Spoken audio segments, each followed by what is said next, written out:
State PCS सब में आप सभी का स्वागत है। हम सॉल्व कर रहे हैं यूपी पीसीएस प्रीलिम्स परीक्षा के लिए और साथ ही आरओ एग्जाम 2024 के लिए टेस्ट सीरीज। और ये टेस्ट सीरीज जो है यह जीएस वर्ल्ड द्वारा संचालित है। इसके पहले हमने 2 टेस्ट सॉल्व कर लिया है, मॉडर्न हिस्ट्री और मिडवल हिस्ट्री, यानी कि आधुनिक इतिहास और मध्यकालीन इतिहास को सॉल्व कर लिया है।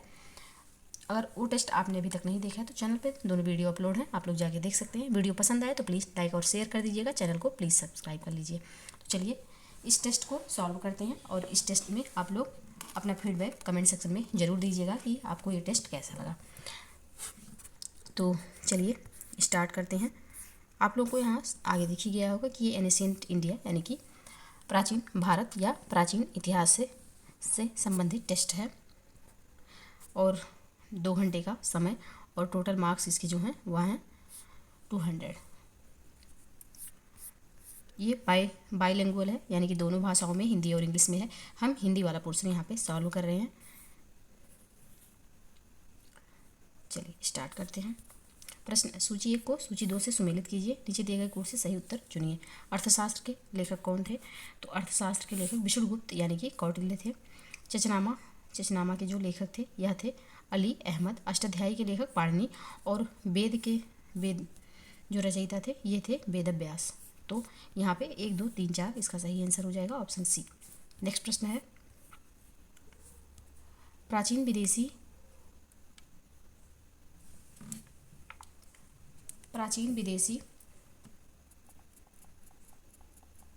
1 मिनट। प्रश्न है प्राचीन विदेशी यात्रियों के संबंध में निम्नलिखित कथनों पर विचार कीजिए। पहला कथन है हेरोडोटस यूनानी यात्री था, इसको इतिहास का पिता कहा जाता था। दूसरा कथन है ह्वेनसांग चीनी यात्री था, इसने सीयूकी नामक ग्रंथ लिखा। तीसरा कथन है अलब्रूनी अरबी इतिहासकार था, इसने तहकीक हिंद नामक विवरण लिखा। और नीचे दिए गए कोड से सही उत्तर का पहचान करना है, कौन सा उत्तर यहाँ पे सही है। तो इसका जो सही आंसर हो जाएगा यह हो जाएगा ऑप्शन डी। सभी आंसर यहाँ पे सही हैं, ऑप्शन डी इसका सही आंसर होगा। नेक्स्ट प्रश्न है निम्नलिखित में से मक्का तथा तंबाकू की फसलों को भारत में लाने का श्रेय किसे दिया जाता है? किसको? मक्का और तंबाकू को। तो इसको भारत में लाने का श्रेय जो है यह है पुर्तगाल को। ऑप्शन सी यहाँ पे सही आंसर हो जाएगा। और मक्का तथा तंबाकू के साथ साथ ही पुर्तगालियों ने प्रिंटिंग प्रेस मशीन, आलू, अनानास, मिर्च और मूंगफली आदि फसलों को भारत में लाए थे, जिनको न्यू वर्ल्ड क्रॉप भी कहा जाता है। तो ऑप्शन सी यहाँ पे सही आंसर हो जाएगा। नेक्स्ट प्रश्न है अनेकों जनों के बीच होने वाले युद्धों में दसराग युद्ध का विजेता कौन था? दसराग युद्ध का विजेता कौन था? तो यह जो विजेता था यह था सुदास। ऑप्शन बी यहाँ पे सही आंसर हो जाएगा। ये युद्ध जो था यह परशुरी नदी के बीच के तट पर लड़ा गया था, जिसका वर्तमान नाम रावी है। चलिए आगे बढ़ते हैं। नेक्स्ट प्रश्न है यहाँ पे सूची 1 में दिया हुआ है शासक और सूची 2 में है अभिलेख। इनको सुमेलित करना है। कलिंग राजा खारबेल हाथी गुम्फा अभिलेख से संबंधित है और गौतमी बलसरी जो है यह नासिक अभिलेख से संबंधित है। पुलकेशिन द्वितीय तो यह योहोल अभिलेख से संबंधित है। बंगाल शासक विजय सिंह तो यह देवपाड़ा अभिलेख से संबंधित है। तो इसका जो सही कूट हो जाएगा वह होगा 1 2 3 4, यानी कि पहले से ही सुमेलित दिया हुआ है। तो ऑप्शन सी इसका सही आंसर हो जाएगा। नेक्स्ट प्रश्न है ऐतिहासिक कालखंड के संबंध में निम्नलिखित कथनों पर विचार कीजिए। पहला कथन है जिस काल में मनुष्य ने घटनाओं का कोई लिखित विवरण उद्धृत नहीं किया उसे प्रागैतिहासिक काल कहते हैं। दूसरा कथन है मानव विकास के उस काल को इतिहास कहा जाता है।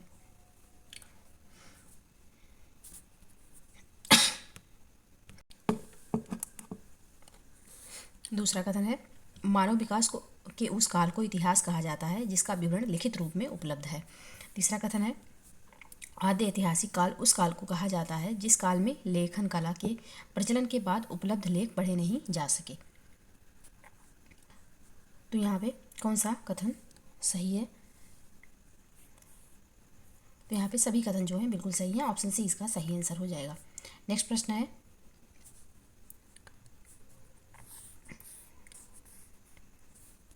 प्रागैतिहासिक काल के संबंध में निम्नलिखित कथनों पर विचार करें। पहला कथन है आग का आविष्कार पुरापाषाण काल में एवं पहिए का नवपाषाण काल में हुआ। दूसरा कथन है मनुष्य में स्थायी निवास की प्रवृत्ति नवपाषाण काल में हुई। तीसरा कथन है मनुष्य ने सर्वप्रथम तांबा धातु का प्रयोग किया, जबकि मानव द्वारा निर्मित प्रथम औजार कुल्हाड़ी था। नीचे दिए गए कोर्स के माध्यम से सही उत्तर की पहचान कीजिए, कौन सा यहाँ पे सही है। तो इसका जो सही आंसर हो जाएगा, यहाँ पे सभी कथन बिल्कुल सही दिए हुए हैं, ऑप्शन डी इसका सही आंसर हो जाएगा। रिवीजन के पर्पज़ से ये जो टेस्ट सीरीज है यह काफ़ी अच्छी है, और इसको आप लोग पढ़ के इस टेस्ट को सॉल्व करके आप लोग ये भी अनुमान लगा सकते हैं कि कौन से जो टॉपिक हैं उन पे हमें ज़्यादा जोर देना चाहिए, जहाँ से प्रश्न पूछे जा सकते हैं। आगे बढ़ते हैं। भारत का सबसे प्राचीन नगर मोहनजोदड़ो था। निम्नलिखित में से किस भाषा में इसका अर्थ मृतकों का टीला होता है? तो यह सिंधी भाषा में होता है, मृतकों का टीला। ऑप्शन बी यहाँ पे सही आंसर हो जाएगा। नेक्स्ट प्रश्न है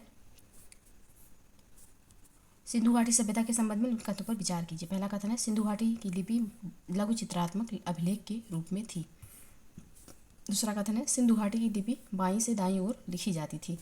तीसरा कथन है अभी तक सिंधु घाटी की लिपि की व्याख्या नहीं की गई है, और ना ही यह लिपि आज तक स्पष्ट पढ़ी ही जा सकी है। कौन सा कथन सत्य है? कौन सा कथन यहाँ पे सत्य है? तो सारे कथन सही दिए हुए हैं, ऑप्शन सी इसका सही आंसर हो जाएगा। नेक्स्ट प्रश्न है, यहाँ पे सुमेल करना है। सूची 1 में दिशा का नाम है और सूची 2 में उत्तर वैदिक शब्द है। पूर्व का क्या हो जाएगा? तो पूर्व का होता है प्राची, पश्चिम का प्रतीची, और उत्तर का उदीची, और दक्षिण का जो होता है अवाची हो जाएगा।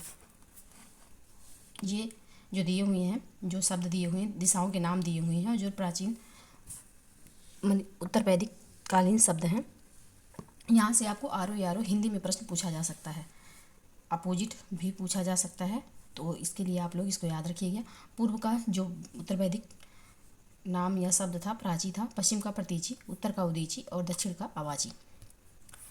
तो इसका जो सही आंसर होगा वो हो जाएगा ऑप्शन सी 1, 2, 3, 4। नेक्स्ट प्रश्न है निम्नलिखित में से किस पुरुषार्थ को भारत में परम धर्म कहा गया? तो परम धर्म किसे कहा गया है? तो कहा गया है अर्थ को। ऑप्शन सी यहाँ पे सही आंसर हो जाएगा। अर्थ पुरुषार्थ को महाभारत में परम धर्म कहा गया है। नेक्स्ट प्रश्न है वैदिक काल से संबंधित निम्नलिखित कथनों पर विचार कीजिए। पहला कथन है भक्ति की अवधारणा पहली बार श्वेताश्वर उपनिषद में अभिव्यक्त हुई है। दूसरा कथन है अवेस्ता ग्रंथ में उल्लिखित अहूर मजदा के समान अवेस्ता ग्रंथ में उल्लिखित अहूर मजदा के समान ऋग्वैदिक देवता वरुण था। नेक्स्ट कथन है यजुर्वेद गद्य व पद्य दोनों में लिखा गया है। यजुर्वेद गद्य एवं पद्य दोनों में लिखा गया है। नीचे दिए गए कोड के माध्यम से सही कथनों की पहचान कीजिए। कौन सा कथन सही दिया हुआ है यहाँ पे? तो सभी कथन बिल्कुल सही दिए हुए हैं, ऑप्शन डी यहाँ पे सही आंसर हो जाएगा। नेक्स्ट प्रश्न है आर्यों से संबंधित निम्नलिखित कथनों पर विचार कीजिए। पहला कथन है आर्यों का प्रिय पशु घोड़ा एवं सर्वाधिक प्रिय देवता इंद्र था। दूसरा कथन है लेन देन में वस्तु विनिमय की प्रणाली प्रचलित थी। ऋण देकर ब्याज लेने वाले व्यक्ति को बैंकनाट या सूदखोर कहा जाता था। नेक्स्ट कथन है आर्यों द्वारा खोजी गई प्रथम धातु लोहा थी, जिसे श्याम अयस कहा जाता था। कौन सा यहाँ पे सही आंसर है? तो इसका जो सही आंसर हो जाएगा ऑप्शन डी होगा, यानी कि सभी कथन जो दिए हुए हैं बिल्कुल सही हैं, ऑप्शन डी इसका सही आंसर होगा। नेक्स्ट प्रश्न है वैदिक काल से संबंधित निम्नलिखित कथनों पर विचार कीजिए। पहला कथन है मनुष्य एवं देवता के बीच मध्यस्थ की भूमिका निभाने वाले देवता के रूप में अग्नि की पूजा की जाती थी। नेक्स्ट कथन है ऋग्वेद में उल्लिखित सभी नदियों में सरस्वती सबसे महत्वपूर्ण तथा पवित्र मानी जाती थी। तीसरा कथन है उत्तर वैदिक काल में इंद्र के स्थान पर प्रजापति सर्वाधिक प्रिय देवता हो गए थे। अब यहाँ पे है कौन सा कथन सत्य है या कितने कथन सत्य हैं यहाँ पे?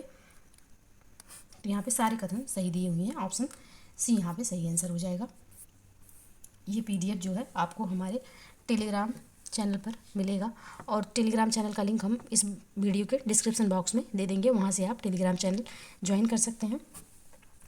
तो चलिए आगे बढ़ते हैं। सूची 1 में है देवता और सूची 2 में है संबंध। जो दो देवता थे ये आकाश के देवता थे, सोम जो थे या वनस्पति देवता थे, और अश्विनी जो थे या विपत्तियों को हरने वाले देवता थे, और पूषण पशुओं का देवता। तो यहाँ पे इसका जो सही कूट हो जाएगा 1, 2, 3, 4 होगा, ऑप्शन सी यहाँ पे सही आंसर होगा, ऑप्शन सी सही आंसर होगा। नेक्स्ट प्रश्न है उत्तर वैदिक काल से संबंधित निम्नलिखित कथनों पर विचार कीजिए। पहला कथन है उत्तर वैदिक काल में राजा के राज्याभिषेक के समय राजसूय यज्ञ का अनुष्ठान किया जाता था। नेक्स्ट कथन है उत्तर वैदिक काल में वर्ण का आधार व्यवसाय की बजाय जन्म से निर्धारित होने लगा था। तीसरा कथन है उत्तर वैदिक काल में हल को सिरा और हल रेखा को सीता कहा जाता था। चौथा कथन है उत्तर वैदिक काल में निष्क और शतमान मुद्रा की इकाइयाँ थी। बिल्कुल सही है, चारों कथन बिल्कुल सही दिए हुए हैं। तो इसका जो सही आंसर हो जाएगा यह हो जाएगा ऑप्शन डी। चारों कथन बिल्कुल सही है, ऑप्शन डी यहाँ पे सही आंसर होगा। नेक्स्ट प्रश्न है सुमेलित करना है। सूची 1 में है दर्शन और सूची 2 में प्रवर्तक दिया हुआ है। तो लोकायत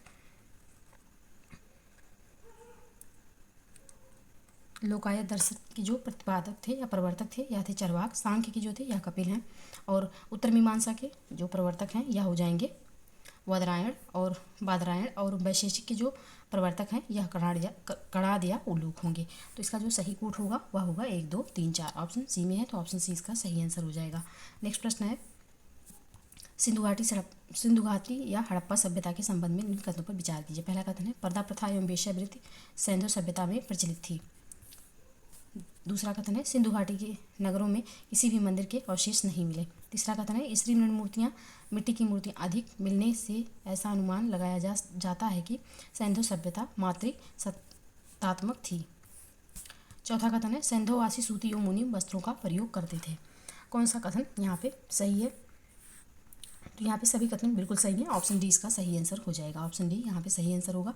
नेक्स्ट प्रश्न है प्राचीन आश्रम व्यवस्था के संबंध में निम्नलिखित कथनों पर विचार कीजिए। प्राचीन आश्रम व्यवस्था के संबंध में निम्नलिखित कथनों पर विचार करना है। पहला कथन है प्रारंभिक उपनिषदों में केवल 3 आश्रम का विधान मिलता है जिसमें ब्रह्मचर्य, गृहस्थ एवं वानप्रस्थ हैं। नेक्स्ट कथन है परंतु कालांतर में संन्यास नाम से एक चौथा आश्रम इस व्यवस्था का अंग बन गया। प्रत्येक द्विज को इन चारों आश्रमों से होकर जीवन यापन करना आवश्यक बताया गया है। अब यहाँ पे नीचे कूट के माध्यम से सही उत्तर का पहचान करना है। तो यहाँ पे दोनों कथन बिल्कुल सही दिए हुए हैं, ऑप्शन सी यहाँ पे सही आंसर हो जाएगा। नेक्स्ट प्रश्न है निम्नलिखित में से मथुरा कला का संबंध किस धर्म से है? मथुरा कला का संबंध जो है यह किस धर्म से है? तो मथुरा कला का जो संबंध है यह जैन धर्म से है। तो ऑप्शन ए यहाँ पे सही आंसर हो जाएगा। नेक्स्ट प्रश्न है यहाँ पे सुमेलित करना है। सूची 1 में दिया हुआ है प्राचीन नदियों का प्राचीन नाम। सूची 2 में दिया हुआ है नदियों का आधुनिक नाम। तो इनको सुमेलित करते हैं। बीतस्ता का जो प्राचीन आधुनिक नाम है यह है झेलम। अस्किनी का जो आधुनिक नाम है यह है चिनाब। परुषणी का आधुनिक नाम रावी हो जाएगा। और कुर्भ का आधुनिक नाम जो होगा यह हो जाएगा कुर्रम। तो यहाँ पे इसका जो सही आंसर होगा यह होगा 1, 2, 3, 4। ऑप्शन सी यहाँ पे सही आंसर हो जाएगा। नेक्स्ट प्रश्न है जैन धर्म के संबंध में निम्न कथनों पर विचार कीजिए। पहला कथन है जैन धर्म में ईश्वर की मान्यता नहीं है परंतु जैन धर्म में आत्मा की मान्यता है। दूसरा कथन है महावीर पुनर्जन्म एवं कर्मवाद में विश्वास करते थे। तीसरा कथन है जैन धर्म के सप्तभंगी ज्ञान के अन्य नाम स्यादवाद और अनेकांतवाद हैं। चौथा कथन है जैन धर्म ने अपने आध्यात्मिक विचारों को सांख्य दर्शन से ग्रहण किया। तो यहाँ पे जो यहाँ चारों कथन दिए हुए हैं ये सभी बिल्कुल सही हैं। तो ऑप्शन डी यहाँ पे सही आंसर हो जाएगा। उपयुक्त सभी सही हैं। नेक्स्ट प्रश्न है जैन धर्म के संबंध में निम्नलिखित कथनों पर विचार कीजिए। पहला है खजुराहो में जैन मंदिरों का निर्माण चंदेल शासकों द्वारा किया गया था।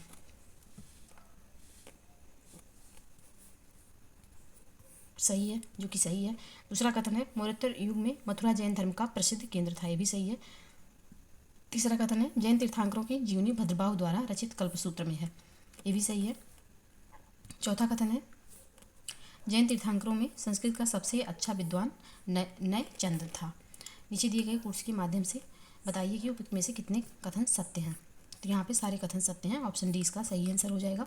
नेक्स्ट प्रश्न है गौतम बुद्ध जब कपिलवस्तु की सैर पर निकले तो उन्होंने निम्न 4 दृश्यों को क्रमशः देखा। इनको क्रम से लगाना है। तो उन्होंने सबसे पहले एक बूढ़े व्यक्ति को देखा, फिर एक बीमार व्यक्ति को देखा, एक लाश दाह संस्कार के हेतु जा रही थी उसको देखा, और फिर एक भिक्षु पेड़ के नीचे ध्यान मुद्रा में बैठे थे यानी कि एक सन्यासी को देखा। तो यहाँ पे पहले से ही सीक्वेंस में दिया हुआ है। तो इसका जो सही कूट हो जाएगा यह होगा 1, 2, 3, 4। ऑप्शन सी यहाँ पे सही आंसर हो जाएगा। नेक्स्ट है यहाँ पे सुमेलित करना है। घटना है किससे? भगवान बुद्ध से संबंधित और बौद्ध धर्म के प्रतीक है। जन्म का जो बौद्ध धर्म के प्रतीक हैं तो वह हो जाएगा कमल एवं सांड। गृह त्याग का घोड़ा होगा पीपल जो बोधि है वह ज्ञान का प्रतीक है और निर्माण हो जाएगा पद चिन्ह का। तो यहाँ पे 1 2 3 4 इसका सही कोड होगा ऑप्शन सी। नेक्स्ट प्रश्न है, बुद्ध ने सांसारिक दुखों के संबंध में 4 आर्य सत्यों का उपदेश दिया, निम्नलिखित में से कौन सा इसमें शामिल नहीं है? 4 आर्य सत्यों में से कौन सा इसमें शामिल नहीं है? तो जो दुख प्रतिछाया दिया हुआ है यह इसमें शामिल नहीं है। और ये जो 4 आर्य सत्य हैं उनको देखते हैं। दुख, दुख समुदाय, पहला है दुख, दूसरा है दुख समुदाय, तीसरा है दुख निरोध और चौथा है दुख निरोध गामिनी प्रतिपदा। तो यहाँ पे दुख प्रतिछाया इसमें नहीं है, तो ये इसका सही आंसर हो जाएगा। नेक्स्ट प्रश्न है, शैव धर्म के संबंध में निम्नलिखित कथनों पर विचार कीजिए। पहला कथन है, लिंग पूजा का पहला स्पष्ट वर्णन मत्स्य पुराण में मिलता है। दूसरा कथन है, महाभारत के अनुशासन पर्व में भी लिंग पूजा का वर्णन मिलता है। तीसरा कथन है, लिंगायत संप्रदाय दक्षिण भारत में प्रचलित था, इसके अनुयायी शिवलिंग की उपासना करते थे। कौन सा कथन यहाँ पे सत्य है? तो यहाँ पे सभी कथन बिल्कुल सही दिए हुए हैं, ऑप्शन सी इसका सही आंसर हो जाएगा। नेक्स्ट प्रश्न है, मंदिर निर्माण के संबंध में निम्नलिखित कथनों पर विचार कीजिए। पहला कथन है, एलोरा के प्रसिद्ध कैलाश मंदिर का निर्माण राष्ट्रकूटों ने करवाया, सही है। दूसरा कथन है, चोल शासक राजराज प्रथम ने तंजौर में प्रसिद्ध राजराजेश्वर मंदिर का निर्माण करवाया,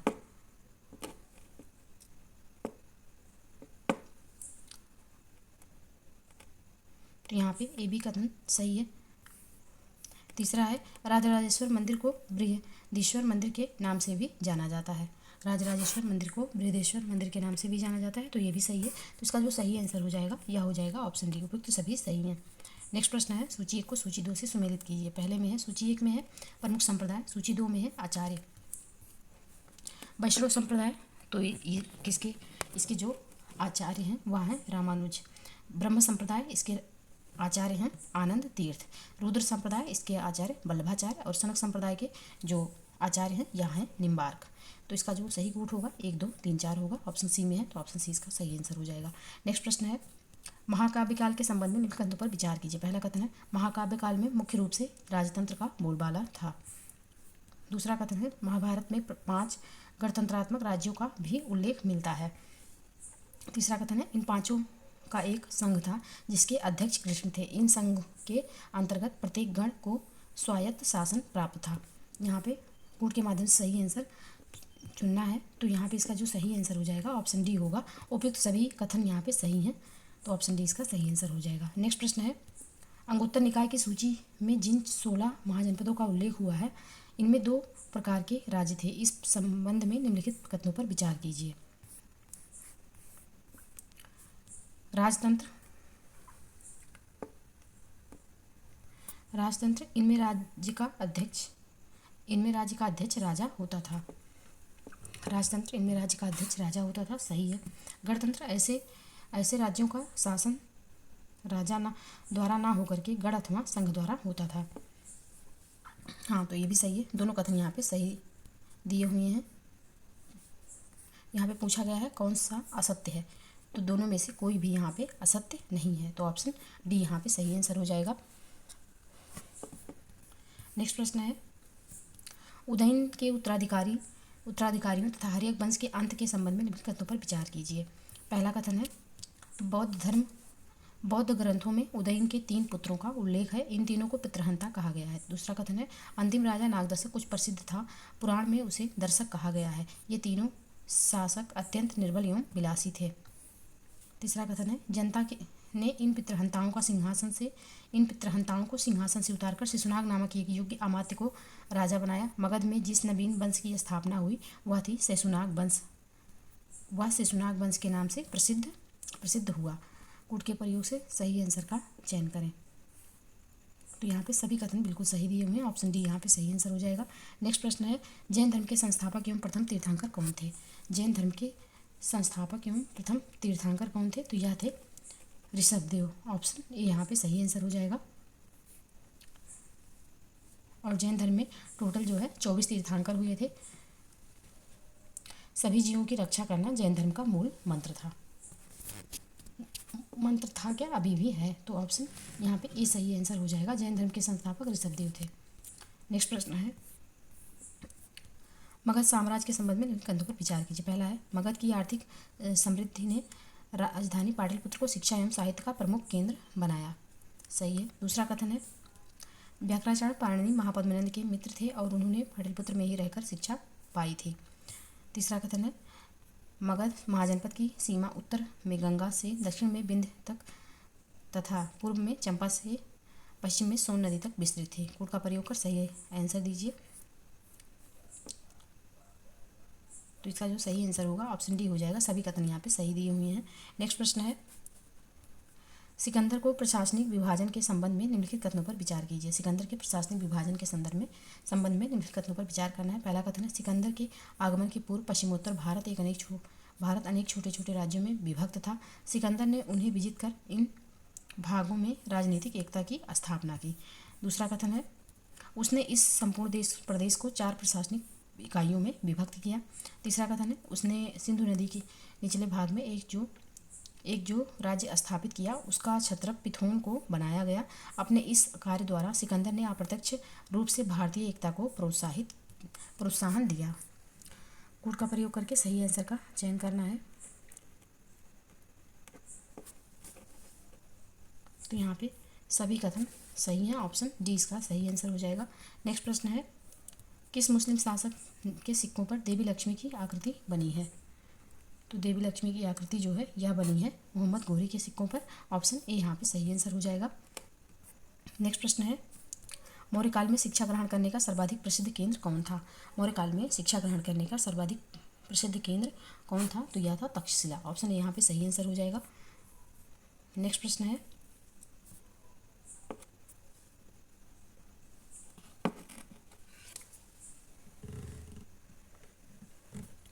निम्नलिखित ए और बी को पढ़कर नीचे दिए गए कोड के माध्यम से सही उत्तर का चयन करें। विश्व के सभी भागों में ईसवी पूर्व 6वीं शताब्दी एक महान धार्मिक उथल पुथल का काल था। पॉइंट बी में है इस दौरान वैदिक धर्म बहुत जटिल हो चुका था। तो यहाँ पे दोनों ए और बी दोनों कथन सही हैं। ऑप्शन बी इसका सही आंसर हो जाएगा। नेक्स्ट प्रश्न है निम्नलिखित स्थानों में से प्रसिद्ध गंगा अवतरण का दृश्य कहाँ चित्रित है। प्रसिद्ध गंगा अवतरण का दृश्य जो है यह मामल्लपुरम में चित्रित है। तो ऑप्शन बी यहाँ पे सही आंसर हो जाएगा। नेक्स्ट प्रश्न है निम्नलिखित में से द्वितीय राजतरंगिणी के रचनाकार कौन थे। द्वितीय राजतरंगिणी के रचनाकार जो थे यह थे जोनराज। ऑप्शन ए यहाँ पे सही आंसर हो जाएगा। जोनराज 15वीं सदी के एक कश्मीरी इतिहासकार और संस्कृत कवि थे। तो ऑप्शन ए यहाँ पे सही आंसर होगा। नेक्स्ट प्रश्न है यहाँ पे सूची 1 को सूची 2 से सुमेलित करना है। सूची 1 में शिलालेखों का नाम और सूची 2 में स्थान है। गिरनार का जो शिलालेख है यह गुजरात का है। धौली शिलालेख तो यह पूरी उड़ीसा में है। धौली जो है यह पूरी उड़ीसा का है। एरीगुड़ी जो शिलालेख है यह आंध्र प्रदेश में है। और कालसी शिलालेख यह उत्तराखंड का है। तो इसका जो सही कोड हो जाएगा 1 2 3 4 होगा। तो ऑप्शन डी यहाँ पे सही आंसर हो जाएगा क्योंकि 1 2 3 4 ऑप्शन डी में कोड दिया हुआ है। नेक्स्ट प्रश्न है युद्ध का प्रारंभ मनुष्यों के मस्तिष्क में होता है किस ग्रंथ में उल्लिखित है। तो यह उल्लिखित है अथर्ववेद में। और अथर्ववेद में और क्या क्या है। तो अथर्ववेद में तंत्र मंत्र जादू साप वशीकरण आदि विषयों का विवरण भी मिलता है। तो यहाँ पे ऑप्शन ए सही आंसर हो जाएगा। नेक्स्ट प्रश्न है मौर्य दरबार में मिस्र के राजा टालमी फिलाडेल्फस का दूत कौन था। तो यह था डायोनेसियस। ऑप्शन ए यहाँ पे सही आंसर हो जाएगा। और यह अशोक के दरबार में आया था। नेक्स्ट प्रश्न है जनपद स्तर पर मौर्य अधिकारियों का सही अवरोही क्रम क्या था। जनपद स्तर पर मौर्य अधिकारियों का सही अवरोही क्रम क्या था। तो इसका जो सही अवरोही क्रम था यह था प्रादेशिक राजुक और युक्त। ऑप्शन डी यहाँ पे सही आंसर हो जाएगा। प्रादेशिक राजुक और युक्त यानी कि युक्त जो होता था यह सबसे छोटा होता था, प्रादेशिक सबसे बड़ा होता था। नेक्स्ट प्रश्न है कालीबंगा नामक प्राचीन भारतीय स्थल के संबंध में निम्नलिखित कथनों पर विचार कीजिए। पहला कथन है कालीबंगा का अर्थ है काले रंग की चूड़ियाँ होता है। बिल्कुल सही है। दूसरा है राजस्थान के गंगानगर जिले में स्थित इस नगर की खोज सन 1953 में अमलानंद घोष ने की थी। तीसरा कथन है यहाँ से एक युगल समाधान की प्राप्त हुई है। तो ये तीनों कथन बिल्कुल सही हैं। ऑप्शन डी यहाँ पे सही आंसर हो जाएगा। उपयुक्त चारों कथन सही हैं। नेक्स्ट प्रश्न है सूची 1 को सूची 2 से सुमेलित कीजिए। प्राचीन शब्द और संबंध। सभा एवं समिति, तो यह एक राजनैतिक संस्था थी। नीवी क्या थी, तो यह आर्यों का एक वस्त्र था। निष्क जो है एक आभूषण था, और करकरी जो है एक वाद्य यंत्र था। तो इसका जो सही कूट होगा यह होगा 1 2 3 4। ऑप्शन सी में है, तो ऑप्शन सी इसका सही आंसर हो जाएगा। नेक्स्ट प्रश्न है, निम्नलिखित प्राचीन महाजनपदों में के संबंध निम्नलिखित प्राचीन महाजनपदों से संबंधित तथ्यों में से कौन सा कथन असत्य है। पहला है अवंती। पश्चिमी भारत में अवंती जनपद प्रमुख था। आधुनिक मालवा व मध्य प्रदेश के भागों से मिलकर यह जनपद बना था। दूसरा है वैशाली, लिच्छवियों की राजधानी थी। इस समय यह उत्तर प्रदेश के कुशीनगर जिले में स्थित है। ऑप्शन सी है सूरसेन। आधुनिक ब्रज मंडल क्षेत्र में यह महाजनपद स्थित था। इसकी राजधानी मथुरा थी। ऑप्शन डी है गंगाधर। यह आधुनिक पेशावर तथा रावलपिंडी के इलाके में स्थित था। इसकी राजधानी तक्षशिला थी।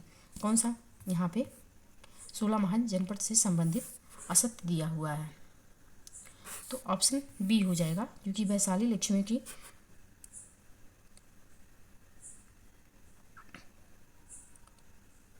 की राजधानी वैशाली थी, और यह जो है इस समय जो है यह कुशीनगर में ना होकर के बिहार के मुजफ्फरनगर जिले में है। तो ऑप्शन बी यहाँ पे सही नहीं है, तो यही इसका आंसर हो जाएगा। नेक्स्ट प्रश्न है, गुप्त काल के संबंध में निम्न कथनों पर विचार कीजिए। पहला कथन है, गुप्त काल को साहित्य, विज्ञान तथा कला की प्रगति के कारण क्लासिकल युग कहा जाता है। दूसरा कथन है, गुप्त काल में ही आर्यभट्ट तथा बारहमीर जैसे जगत प्रसिद्ध गणितज्ञ एवं ज्योतिषाचार्य हुए। कौन सा कथन सत्य है? कौन सा कथन यहाँ पे सत्य है? तो यहाँ पे ऑप्शन सी सही हो जाएगा। उपयुक्त दोनों कथन बिल्कुल सत्य हैं। ऑप्शन सी यहाँ पे सही आंसर होगा। नेक्स्ट प्रश्न है, निम्नलिखित में से चोल प्रशासन की विशेषता क्या थी? चोल प्रशासन की विशेषता क्या थी? तो इसकी जो विशेषता थी यह थी वित्तीय स्वायत्तशासी ग्राम प्रशासन जो था इसकी विशेषता थी। और उनके अभिलेखों में 3 प्रकार की ग्राम सभाओं का उल्लेख मिलता है, उर सभा तथा नगरम। उर सर्वसाधारण लोगों की सभा थी, जबकि सभा जो है या अग्रहार ब्राह्मणों की संस्था थी, और नगरम जो था यह व्यापारियों का सीमित था। तो ऑप्शन डी यहाँ पे सही आंसर हो जाएगा। नेक्स्ट है, सूची 1 में दिया हुआ मौर्य शासन, सूची 2 में है अधिकारी। अंतर्वेदिक, तो यह हो जाएगा अंतापुर का अध्यक्ष। समाहर्ता आय का संग्रहण करता था।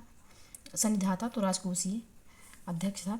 और पौर जो था यह नगर का कोतवाल था। तो इसका जो सही कूट होगा 1 2 3 4 हो जाएगा। ऑप्शन सी यहाँ पे सही आंसर होगा। नेक्स्ट प्रश्न है, मौर्य वंश के संबंध में कथनों पर विचार कीजिए।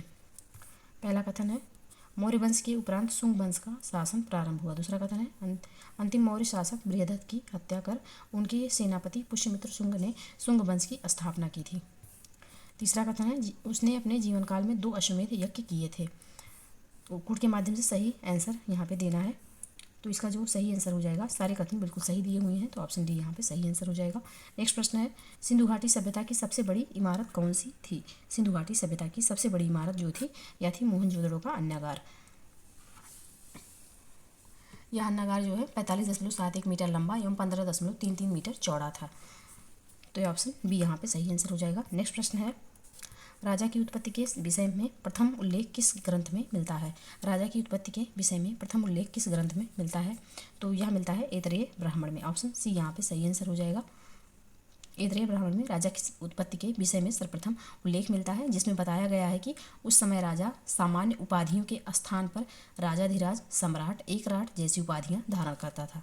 तो ऑप्शन सी यहाँ पे सही आंसर हो जाएगा। नेक्स्ट प्रश्न है, छांदोग्य उपनिषद का संबंध किस वेद संहिता से है? छांदोग्य उपनिषद का संबंध किस वेद संहिता से है? तो यह है सामवेद से। ऑप्शन ए यहाँ पे सही आंसर हो जाएगा। छांदोग्य उपनिषद तथा कोनोपनिषद का संबंध सामवेद संहिता से है, जबकि प्रश्नोपनिषद और मुंडकोपनिषद का संबंध जो है यह अथर्ववेद संहिता से है, तथा ऐतरेयोपनिषद का संबंध ऋग्वेद संहिता से है। तो ऑप्शन ए यहाँ पे सही आंसर हो जाएगा। नेक्स्ट प्रश्न है, 6वीं शताब्दी ईसा पूर्व में उदित होने वाले धार्मिक आंदोलनों में निम्न में से कौन सा आचार्य नितांत भौतिकवादी था? नितांत भौतिकवादी कौन थे? तो अजित केशकम्बलिन, मृत्यु के बाद सब कुछ नष्ट हो जाता है, ये नितांत भौतिकवादी थे। तो ऑप्शन ए यहाँ पे बिल्कुल सही आंसर हो जाएगा। नेक्स्ट प्रश्न है, सबसे पहले का मानव सदृश प्राणी को प्राक मानव यानी कि होमोसिपियंस से प्रजातीय रूप में भिन्न था। उसे सामान्यतया किस नाम से जाना जाता है? उसे सामान्यतया किस नाम से जाना जाता है? तो उसे होमो इरेक्टस और पिथेकैंथ्रोपस दोनों नामों से जाना जाता है। तो उसका जो सही आंसर हो जाएगा वह हो जाएगा ऑप्शन डी, यानी कि ए और बी दोनों नामों से जाना जाता है। नेक्स्ट प्रश्न है, सूची 1 को सूची 2 से सुमेलित करना है। सूची 1 में दिया हुआ गंगा घाटी स्थल, सूची 2 में है गणराज्य। कपिलवस्तु, तो कपिलवस्तु में शाक के थे। वैशाली तो लिच्छवी, और कुशीनारा मल्ल, और मिथिला विदेह। तो यहाँ पे जो इसका सही कूट होगा यह हो जाएगा 1 2 3 4, ऑप्शन सी यहाँ पे सही आंसर होगा। नेक्स्ट प्रश्न है, प्रसिद्ध नैमिषारण्य तीर्थ के संबंध में निम्न कथनों पर विचार कीजिए। पहला कथन है, प्रसिद्ध नैमिषारण्य तीर्थ उत्तर प्रदेश के सीतापुर जिले में गोमती नदी के तट पर स्थित है। दूसरा कथन है, यहाँ पर सोमवती अमावस्या को मेला लगता है। नेक्स्ट कथन है, पौराणिक मान्यताओं के अनुसार यहाँ पर 88 ऋषियों ने एक साथ तपस्या की थी। कौन सा कथन यहाँ पे सत्य है?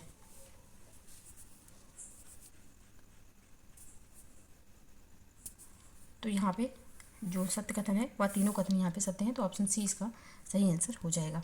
नेक्स्ट प्रश्न है, चंद्रगुप्त मौर्य के संबंध में निम्नलिखित कथनों पर विचार कीजिए। पहला कथन है, सर्वप्रथम सर विलियम जोन्स ने सेंड्रोकोटस की पहचान चंद्रगुप्त मौर्य से की थी। सही है। दूसरा कथन है, ग्रीक और लैटिन लेखों में चंद्रगुप्त को क्रमशः सेंड्रोकोटस और एंड्रोकोटस के नाम से जाना जाता है, ये भी सही है। तीसरा कथन है, रुद्रदामन के जूनागढ़ अभिलेख में इन्हें चंद्रगुप्त के नाम से संबोधित किया गया है। नीचे दिए गए कोड से सही आंसर बताना है, तो यहाँ पे ऑप्शन डी हो जाएगा, यानी कि सारे कथन पहले से सही दिए हुए हैं। नेक्स्ट प्रश्न है, प्राचीन भारतीय करों के संबंध में निम्नलिखित कथनों पर विचार कीजिए। पहला कथन है, प्राचीन भारत में भाग एवं बलि राजस्व के स्रोत थे। भाग एवं बलि जो थे यह राजस्व के स्रोत थे, बिल्कुल सही है। कौटिल्य के अर्थशास्त्र के अनुसार भूमि का मालिक राजा हुआ करता था, ये भी सही है। तीसरा कथन है, अर्थशास्त्र में बलि का तात्पर्य उपकर से है, ये भी सही है। यहाँ पे कौन सा कथन सही है? तो ऑप्शन डी यहाँ पे सही आंसर हो जाएगा, ऑप्शन डी बिल्कुल सही है।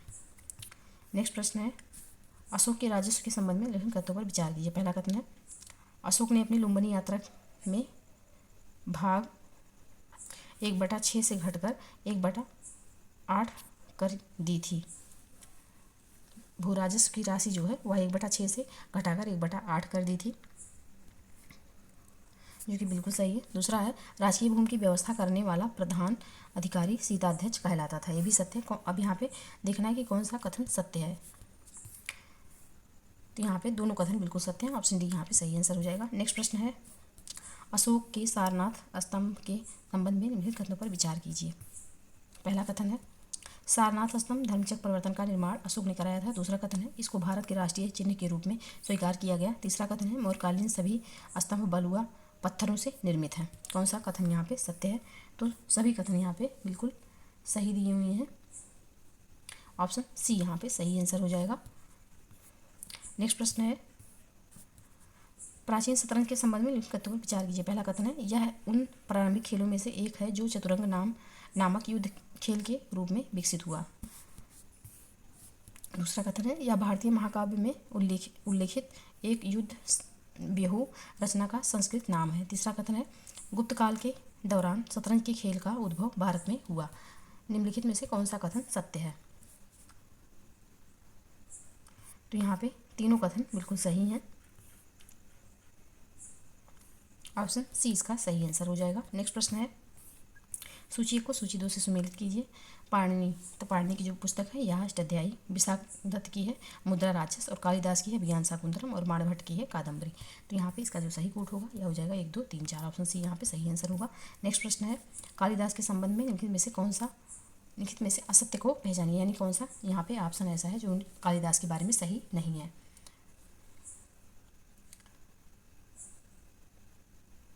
तो यहाँ पे दिया हुआ है कि वह चंद्रगुप्त प्रथम के नवरत्नों में से एक थे। चंद्रगुप्त प्रथम के नहीं, चंद्रगुप्त द्वितीय के नवरत्नों में से एक थे।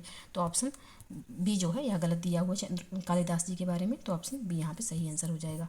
नेक्स्ट प्रश्न है, मीमांसा दर्शन के संबंध में निम्नलिखित कथनों पर विचार कीजिए। पहला कथन है, पक्ष प्रतिपक्ष को लेकर वेद वाक्यों में वर्णित अर्थ के विचार का नाम मीमांसा है। दूसरा है, कुमारिल भट्ट मीमांस दर्शन के प्रमुख आचार्य हैं। तीसरा कथन है, जैमिनी ने मीमांसा दर्शन में वर्णाश्रम व्यवस्था का वर्णन किया। नीचे दिए गए कोड के माध्यम से सही उत्तर का पहचान कीजिए। तो यहाँ पे सारे जो कथन दिए हुए हैं बिल्कुल सही हैं, ऑप्शन डी यहाँ पे सही आंसर हो जाएगा। नेक्स्ट प्रश्न है, प्राचीन संगम काल के संबंध में निम्नलिखित कथनों पर विचार कीजिए। पहला है, प्राचीन संगम काल में जिन ग्रंथों की रचनाएं की गई उनको संगम साहित्य कहा गया। दूसरा है, इनमें चोल, चेर एवं पांड्य और कदम राजवंश का उल्लेख है।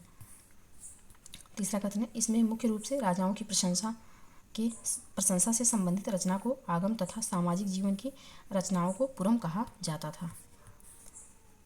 तो यहाँ पे कौन से कथन सत्य हैं? तो पहला एवं तीसरा सही है, दूसरा यहाँ पे गलत हो जाएगा क्योंकि कदम इसमें शामिल नहीं थे, सिर्फ चोल, चेर और पांडे इसमें शामिल थे। तो ये कदम इसमें नहीं थे, इसलिए दूसरा यहाँ पे गलत हो जाएगा, सिर्फ पहला एवं तीसरा यहाँ पे सही होगा। तो ऑप्शन ए यहाँ पे सही आंसर हो जाएगा। नेक्स्ट प्रश्न है, चोल वंश के संबंध में असत्य कथन को पहचानिए। असत्य कथन कौन सा है चोल वंश के संबंध में? तो चोल वंश के संबंध में यह जो लिखा हुआ है कि यह पांड्य राज्य के दक्षिण में स्थित था, यह गलत दिया हुआ है क्योंकि यह पांड्य राज्य के पूर्वोत्तर में स्थित था। तो ऑप्शन बी यहाँ पे चोल राज्य के बारे में सत्य नहीं है, तो यही इसका सही आंसर हो जाएगा। नेक्स्ट प्रश्न है, निम्नलिखित में से चोल साम्राज्यों की स्थापना किसने की थी?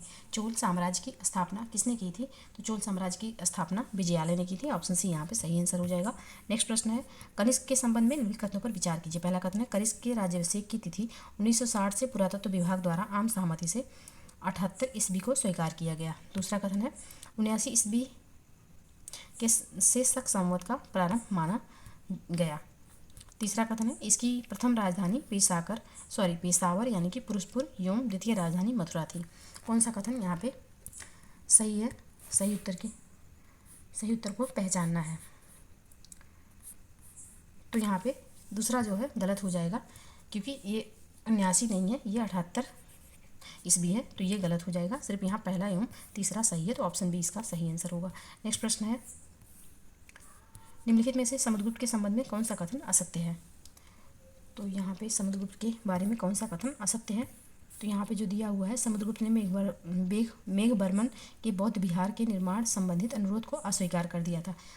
अस्वीकार नहीं किया था, स्वीकार कर लिया था। तो इसलिए यहाँ पे पूछा गया कौन सा कथन असत्य है? तो ऑप्शन डी जो दिया हुआ है असत्य दिया हुआ, तो यही इसका सही आंसर हो जाएगा।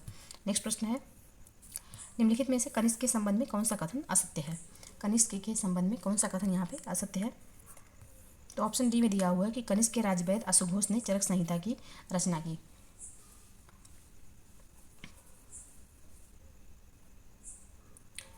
तो यहाँ पे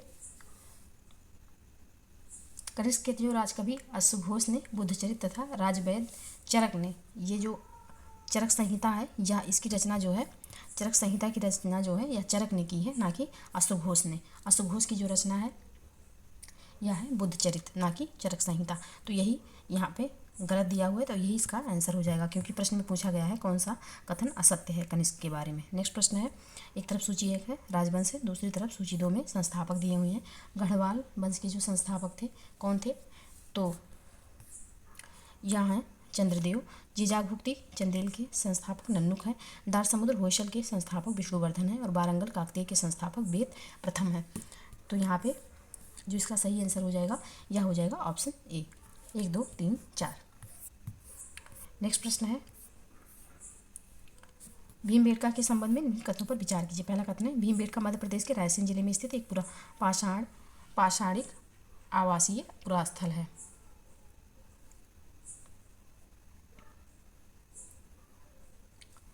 दूसरा कथन है, यह आदि मानव द्वारा बनाए गए शैलचित्रों व शैलाश्रयों के लिए प्रसिद्ध है।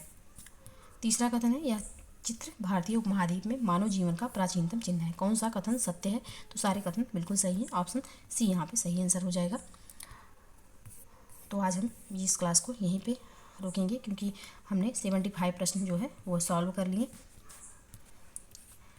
और 75 प्रश्न इसके नेक्स्ट पार्ट में सॉल्व कर लेंगे क्योंकि नहीं तो वीडियो क्वेश्चन इतने लंबे लंबे हैं कि वीडियो बहुत लेंदी हो जाएगी। तो आप लोग प्लीज़ वीडियो को लाइक और शेयर कर दीजिएगा, चैनल को प्लीज़ सब्सक्राइब कर लीजिए। मिलते हैं नेक्स्ट वीडियो में, तब तक के लिए पढ़ते रहिए, स्वस्थ रहिए। जय हिंद, जय भारत।